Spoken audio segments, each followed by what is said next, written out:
Hoy es 12 de octubre. Cuando yo era niño, hace mucho tiempo, hoy era Día de la Raza. Y siempre nos vestíamos de indios, de colonizadores. Y bueno, y uno la pasaba más bien en el recreo ahí.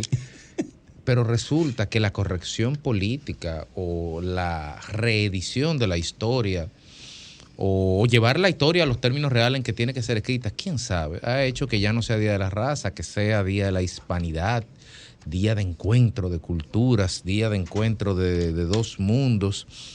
Y el poder... Todavía vi yo un periódico hablando de descubrimiento, sí, ¿no? Descubrimiento de América. Entonces, la terminología que se utiliza para encuadrar un hecho histórico define mucho la época, y el relato explica mucho también el contexto histórico que se está viviendo. Porque el poder se nutre de símbolos, y los símbolos se estructuran sobre la base de relatos y sobre la base de mitos. Cuando hablamos de descubrimiento de América, implícitamente estamos dando por sentado que hay una cultura superior que descubre a una cultura inferior. De la lógica de la modernidad, nosotros lo descubrimos a ustedes. Claro, los mayas inventaron el cero antes que todo el mundo, por solo citar un caso. Pero en definitiva, los relatos legitiman el poder. Por lo tanto, cuando hay movimientos que cuestionan el relato, lo que estamos tratando de moverle la alfombra a la historia y de redefinir todo lo que está pasando. Quizá por nuestras condiciones de insularidad, quizá porque nosotros fuimos el primer país en ser abordado por los europeos y el primero donde la población aborigen falleció, las cosas llegan de último aquí, pero en otras partes del continente, incluso en Estados Unidos y ya en Colombia y en Perú y en Bolivia, hace tiempo que ahí se están derribando estatuas. Se están derribando estatuas porque las estatuas son la corporización de los relatos y de los mitos. Y en un país donde Santana está dentro del Panteón Nacional y nadie se plantea que hay que sacarlo, bueno, que tumben la estatua de Colón falta mucho para eso, pero cuando uno ve a un presidente como Evo Morales, por ejemplo, cuestionando todo lo que es la celebración de un día de hoy, si hay que celebrar o no, los españoles por su lado, y tienen razones para hacerlo, que muy bien que le fue, los españoles hacen su parada militar y su desfile, y incluso en España no se trabaja hoy. Ahora, ¿qué es lo que pasa? Yo creo que en el fondo hay un gran maniqueísmo. Cuando usted escucha, y hago este comentario porque me preocupa que estas cosas se extrapolan y dentro de 2 años esas visiones van a estar en los libros de texto, desvirtualizando y haciendo que las personas vean la historia de otra forma. Cuando usted escucha o ve reacciones de algunas personas que se suponen que fueron a la escuela y que estaban ahí en el Parque Colón diciendo, acabando con lo europeo, como si sus ascendientes hubieran estado aquí antes de la llegada de los españoles.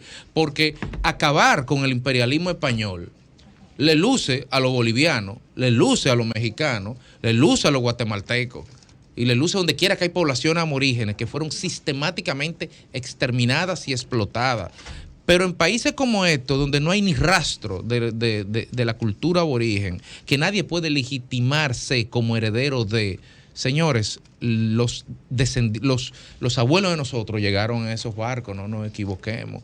Ahora, el relato le gusta, el relato es necesario, porque con ese relato indigenista se hace la revancha histórica, y con esa revancha histórica se tumban no solamente estatuas, se tumban acuerdos leoninos con empresas extranjeras explotadoras de recursos mineros, se tumban acuerdos de banca internacional, se tumban otras muchas cosas y se remueve el poder. Pero yo quisiera finalmente señalar algo, un detalle muy importante, para solo citar un caso. El gran libertador Simón Bolívar no libertó a ni un negro en los 5 países que liberó. Los negros se vinieron a liberar en el 53, me parece, o en el 54. Entonces, lo de la libertad y lo de los relatos es muy relativo. Nadie le hizo más daño a la cultura mapuche que la República Chilena. Y sin ir más lejos, el referéndum de la Constitución de hace 2 o 3 semanas no se aprobó en Chile porque la Constitución preveía reconocer la plurinacionalidad del Estado, es decir, visibilizar a 13 nacionalidades de indígenas que tienen 500 años invisibilizados.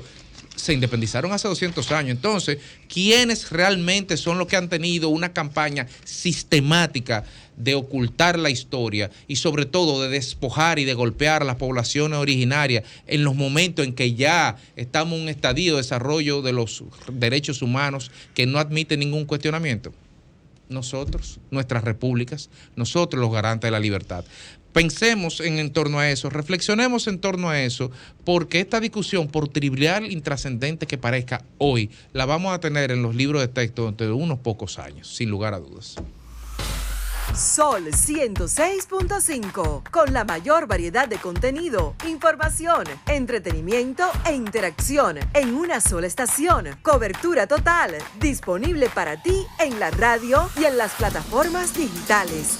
Somos Sol 106.5, la más interactiva.